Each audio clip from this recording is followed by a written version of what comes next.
Welcome to Sterling Visionary Voices, the podcast dedicated to bringing you diverse, innovative leadership insights and actionable strategies for success. Join hosts Laura McNeil and Bob Medeiros as they explore the art and science of role model leadership through thought-provoking conversations with real professionals. Whether you're a seasoned leader or aspiring to excellence, Sterling Visionary Voices is your guide to navigating the complexities of your leadership journey. With us today is Dr. Anthony Simmons, a distinguished leadership coaching and organizational wellness consultant and the visionary founder and leader behind Sixth Gear Consulting.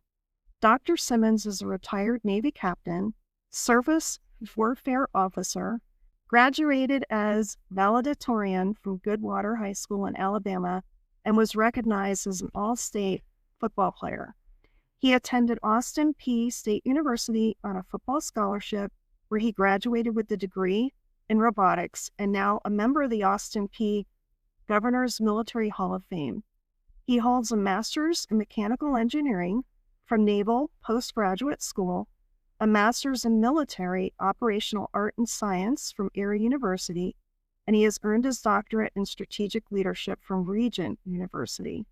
Dr. Simmons authored Championing Organizational Wellness, where he leverages decades of experience in leadership, coaching, and development to offer readers a fresh approach to leadership and organizational success. Welcome, Dr. Simmons, to Visionary Voices. I'd like to start out with a question around providing some background on what you're calling this fresh approach, and maybe zeroing in a little bit on what you hope the readers of Championing Organizational Leadership take away from reading your book and from listening to this podcast. Okay, awesome. Thanks so much. And I'm really excited to be here with you today, Dr. McNeil. And if you look at the book, it's Championing Organization Wellness. And it's two concepts I tied together throughout my Navy career. I was at 4 times at sea commander, where I commanded a patrol coastal in 1999 when I was a senior lieutenant, and 2 guided missile destroyers, the Aegis class, Ollie Burke destroyers, and also I was a destroyer squadron commander, which is a Commodore. And we have all these initiatives in the Navy. You have organization development, which is really a class throughout a lot of different organizational leadership curriculums. And we had so many initiatives over the years, over my 28 years, but they would never sustain themselves. It could be initiatives to implement this leadership model, that particular model, and they was fine, but once the leadership changed, they fall apart. So I said, how do we sustain this? Missing a piece here. We need organizational sustainment. So I did the organization development plus the organizational sustainment. And what that brings to you is, when you say organizational wellness, what does it really mean? It's really excellence throughout an organization. How do you sustain that? And how do you put a model in place where no matter who the leader is, the concepts and the fundamentals do not go away? Some of the top-notch leadership seminars I've attended, I just came to the conclusion that leadership fundamentals are the same. What's different is your experience and your background. So I took my 28-year Navy career and I tied it together. And at the end of the day, you said, what are the tools that's going to best serve organization to reach their climate, reach their peak there? So I did development, plus sustainment. How do we really come full circle as people? So you got to put tools in place to sustain whatever your concepts are. Like I have what organizational wellness, it's really about connecting people. And that's what this concept within the book in its entirety drives toward, having people to appreciate one another, where they can really interact. And also you look at the new ways in life. We talk about a culture of empowerment, talk about being culturally agnostic and what have you. And so how do we create that environment within organizations so that way you have leaders, aspiring leaders, which are your constituents, and then an organization within itself is to try, it's a triple effect where everyone reaches their apex, and that's what wellness does. And then it continue to model of that coaching model, and where it doesn't matter who the leader is, it's just a automatic leadership succession. When you meet the top of that triangle, you can filter it back into the bottom, where you build in new coaches, the coaches learning as well as the coachees learning. Then you just feed that back into the equation, then just it's a repeated cycle with an automatic leadership succession. And it was just so often when I would see the talent drain within organizations, people transfer, everyone start at ground zero again. But this model is just really what I like to call it sharpens the own saw, and it regenerates itself, and new talent comes in, and whatever leader you plug in can have the same success through this concept. Just out of curiosity, did your model have any foundational bearing on your military experience and your leadership within the military? First, it was tied in exactly to my leadership. I always considered myself a leadership coach, and I really prided myself on being a great leader, which I like a lot of it. I like to say was my empathy gene, which was innate. It was who I naturally was gifted to be in life, and going back to being a point guard on the basketball team, as quarterback on the football team, just had a knack to just pull and make people around me better. I felt that was my gift throughout life. And so when I joined the military, I fast forwarded those gifts, being that I was always a leadership coach. And I said, what did not work throughout my career? And what were some of the challenges? And I always been a firm believer in you build upon what you see in life and what you could do to make those situations better. So I implemented new tools, and I picked up on more of the lessons and the negative things that I felt I could have improved upon. So I took my military career, 20 years of military experience, and I formalized it into scholarship efforts there. And that's why I was so excited about the things I learned when I went through the doctoral program. And it was probably one of the best initiatives I ever embarked upon, because now I take what I call my empathy DNA, along with my 20 years of military experience and a scholar practitioner. So now I'm constantly researching. It's because leaderships are so dynamic now. It's just constantly changing. So you have to continue to grow. And that's one of the most basic fundamental concepts in champion organizational wellness is self-assessment. The only way you're going to be able to help people is you have to get better yourself as that leader. That's why as you walk through that triangulational model that I use with champion organizational wellness, you as the coach get better as well as your coachee, and then the organization overall benefits. So it's a model that allows the coaches to grow, because things will change. You look at this whole NIL process we have right now with kids moving around, and some of them going because they want to develop. Most of them are leaving because they want to get on better teams. They want more compensation, financial compensation. But how do you bring these teams together? How do you build them to be strong? How do you make sure you don't have any bubbles in your foundation there? Everyone does well when things are great, but how about when you have adversity? That's when the challenges and pressurized environments. So within organizational wellness, I feel this concept really brings together a solid team where you have a collective good there, and you have a culture of empowerment. A lot of people like to look at, now we're a flat organization. It's no longer in hierarchies. You can't have a flat organization unless everyone is empowered to do right. Everyone has to be well learned. And then the newer generation now, they want to be purposeful from day one. They don't really strive on compensation. They want to be involved. So I feel this model allows that growth and that connection to take place. A couple key points I took away. I hope I got them right. Leaders never arrive. You don't just arrive at the top layer of being a role model leader. You're constantly evolving as a leader because business is evolving. Expectations of workers are evolving.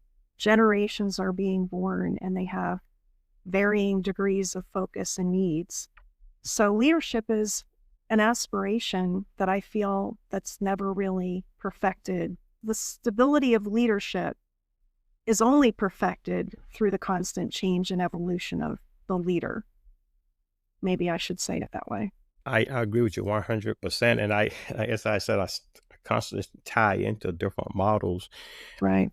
With that. And you're right, leaders must be coached. And I was listening to a Paul Fanburn show, and he's been in a lot of places around some great programs, and they asked him, what are the common thread you've seen between the successful coaches you've been around? And obviously, he mentioned your Nick Sabans and your Pat Dyes down at Auburn, and key people down in Florida that we had down at Urban Meyer. He said, what I saw that was consistent amongst those coaches was they coached their coaches.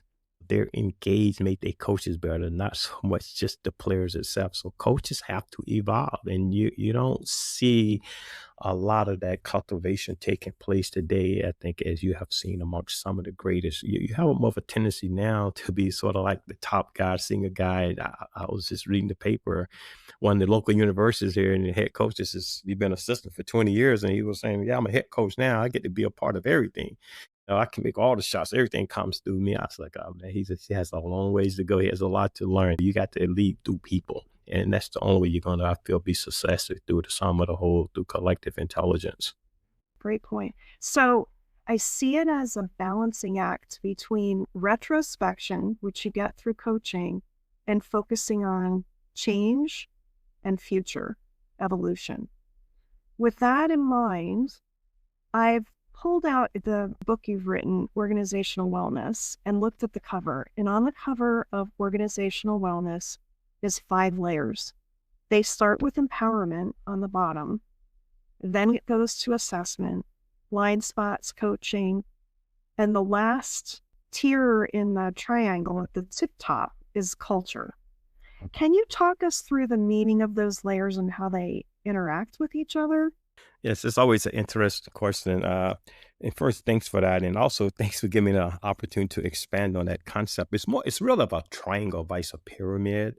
And what you have with inside of that triangle is coaching triangulation. In Navy, the best way to fix a ship's position is through what we call it triangulation fixing, where you actually take different lines or points and you find that's where they intersect, and that's where the ship is actually located.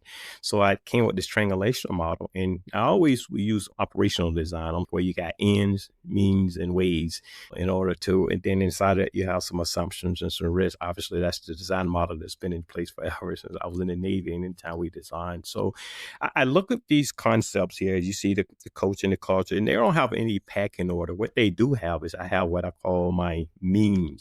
Okay. And the means first is assessment. You have to know who you are. We talked earlier about the coach getting better and evolving. So you got to self-assess, do like your Myers-Briggs models there in that regard, your EQ models, and this other tools that really Clifton Strength Finder. That way you get to know who you are as a person, what your position is.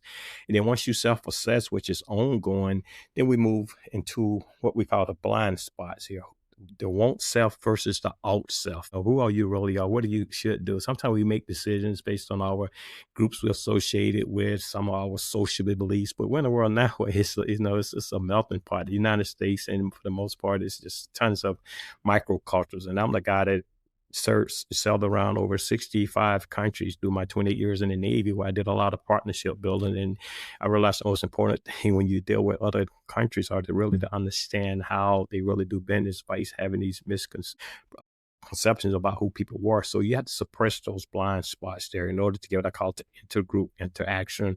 Then the third means through this process is a coaching conversation. And it's something I learned through my doctorate as leadership coaching. It's a 4-part discussion where you ask powerful, open-ended questions. Then you have to do intuitive listening.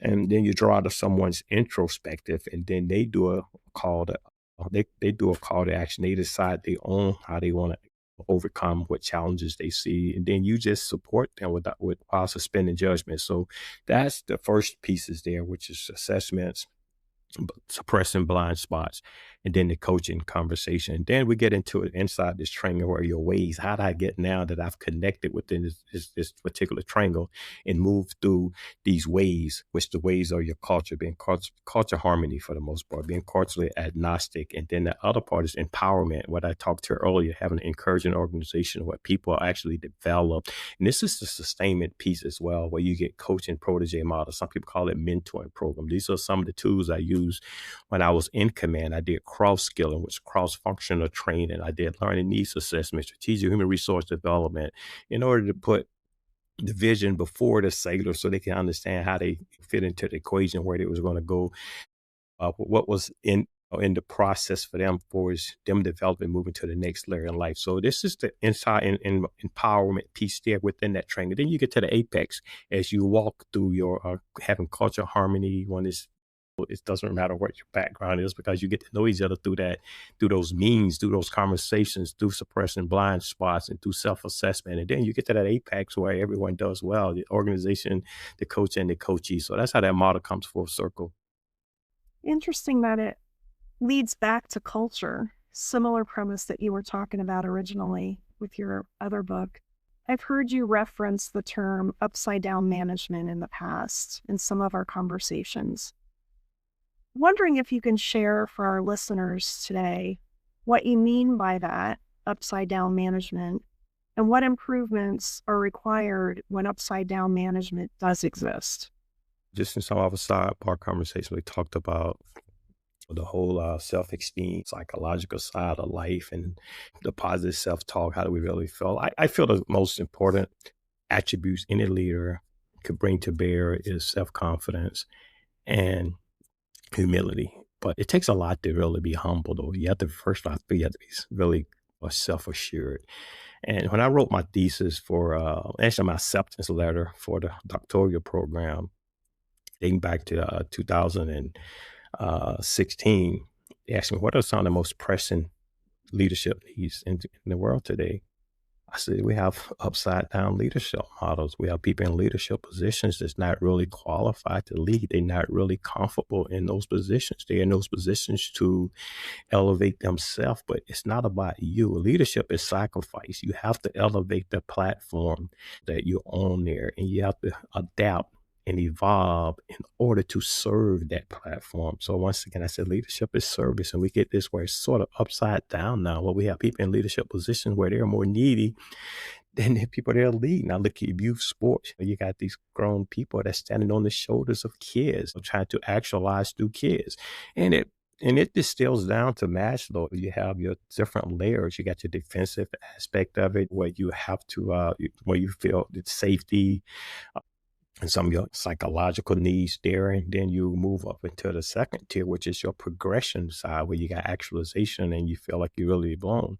Then it even transcends that. It was a sixth step, self-transcendence, which isn't about me anymore. You have to be fulfilled as who you are in order for you to serve the others. And another concept I coined is it's called servantship.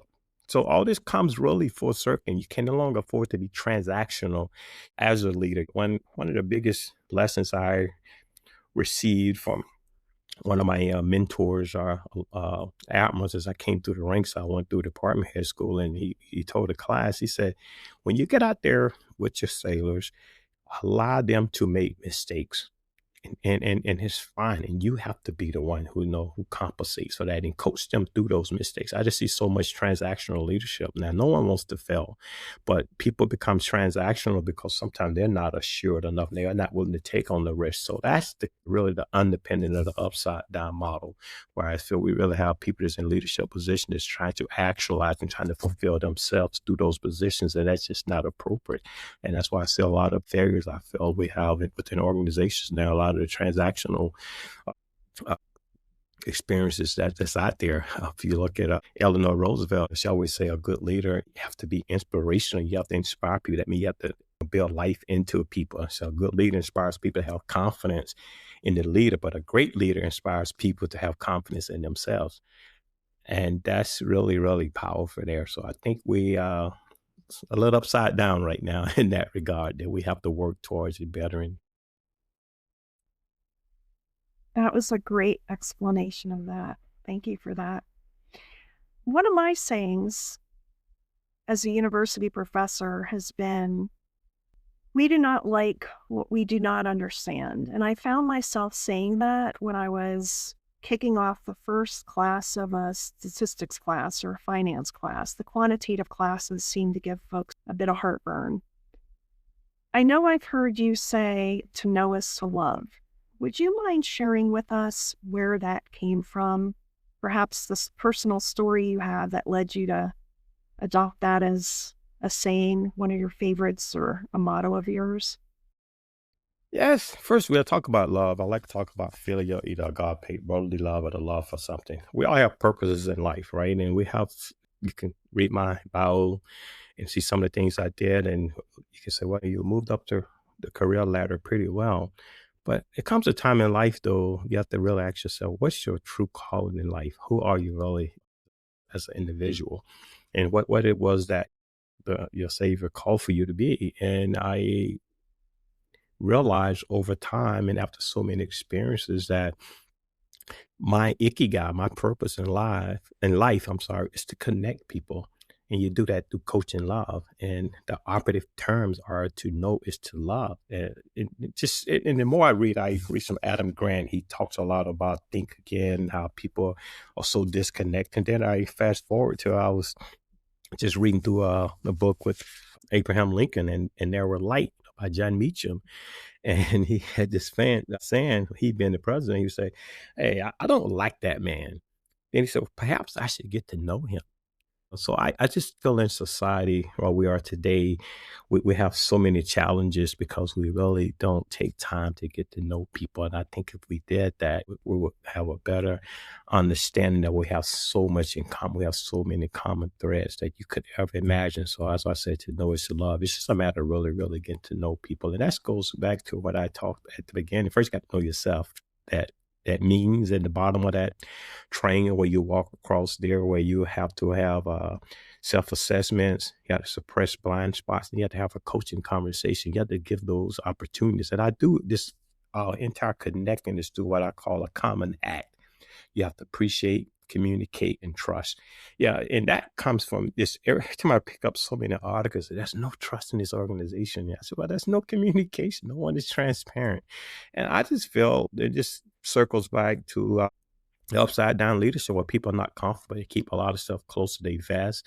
A lot of people believe in stonewalling. That's one of the four horsemen. It's not professional. And I just don't think it's a good leadership to stonewall. I just never could. I always dislike when people don't respond to an email. You should always respond.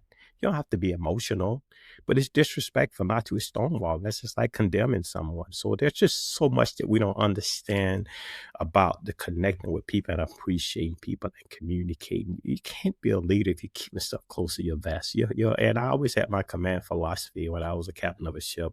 And it always said, communicate. I don't want to have to guess what you're thinking. Okay. And be open. And I don't mind if you come with some, you don't have to be favorable. I don't care. I always say just should come across. I want to know what's going on so I can get better and make life better for you without being defensive. And that's once again, you got to get away from that transactional part of the Maslow triangle and get into the transformational aspect of it, which is the self-esteem and self-actualization piece. Communication is key. It's the glue that gets us together. It helps with collaboration. You can't collaborate if you're not communicating in some form or fashion. So I love the fact that you honed in on the importance of communication.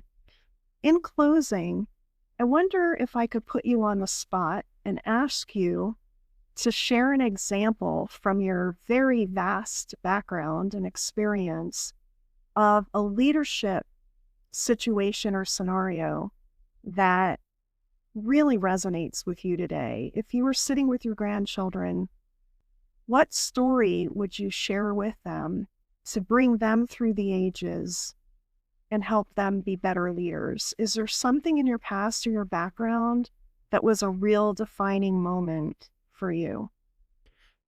Yes, I think it was more towards the end. I mean, because I had such an experience. What I've learned, and this is from reading and post-retirement, I learned the importance of relationships.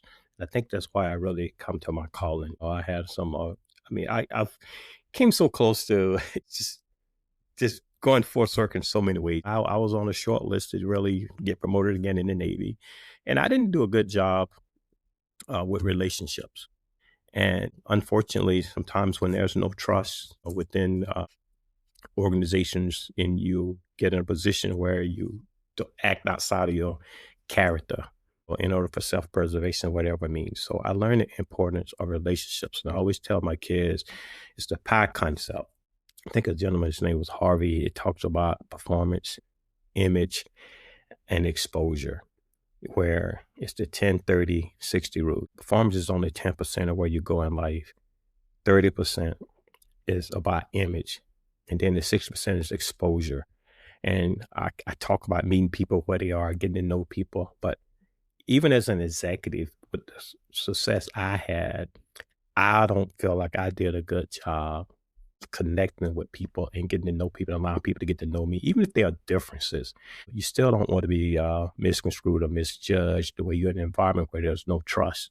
So sometimes you can make a difference there and reach your hand out to those people who may feel different about it. I always felt that I could power myself and my talent and who I was as a person was going to get me through any situation or ordeal in life. But that was the biggest takeaway I have as a professional. And I talk about it now openly, that the importance of relationships. And I think that's also ties into where I am, where I'm supposed to be in life, because God wanted me to do this whole concept of connecting people and coaching love. And you have to walk the talk. And at the executive level, more so, just as well as you do at the, what I call down at the grassroots deck plate level.